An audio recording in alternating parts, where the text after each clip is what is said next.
Hello, it's Dr. Lyon, the heart attack prevention expert and the biohacking cardiologist. Welcome back. Today we're going to talk about optimal exercise for optimal longevity and heart health. So in previous series we talked about how to deal with stress with using heart math.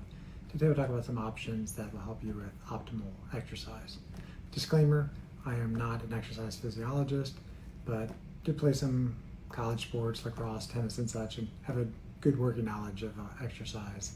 And for the past 50 some odd days I've been doing aiming for 75 hard and working out for 90 minutes a day, so I have a little bit of credibility on that point. But I will in full disclosure say that I needed 75 hard to get me back into an exercise regimen because I wasn't doing it as much as I should have, even though I'm a cardiologist focused on heart attack prevention. So 75 hard is really good for me to get back in my exercise routine, but at this point I don't recommend it for all my patients. So if you're interested in 75 hard, go read up on it and do your own due diligence. But exercise from a heart standpoint, two things that mainly needs to be done. There's getting your heart rate up and letting it recover. So I'm not a big fan of chronic cardio. So I'm not just going out there on the treadmill and staying steady state, or an elliptical and staying steady state for 45 minutes or an hour. That's not evolutionarily how you were designed. You're designed to be sprinting after food, or something was chasing after you, you slowed down. So interval training is more preferred for people who are in healthy enough state to exercise. If you've never exercised, you need to see your doctor first to get screened to see how intense you should go. But if you're already in decent shape, interval training is the better way to go.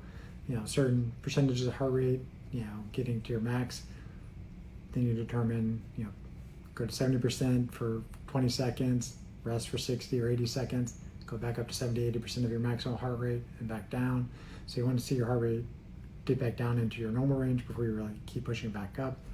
And anywhere between 10 and 20 minutes max for intervals. It's really hard to maintain it over that and still be given a full effort.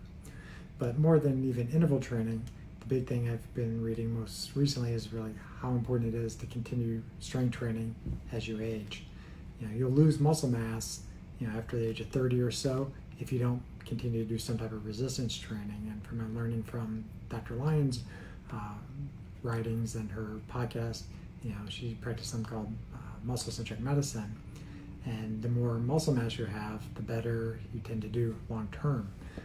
She calls it kind of your metabolic currency.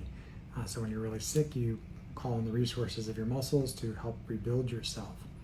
So I recommend to my heart patients that are healthy enough to at least exercise with strength training twice a week.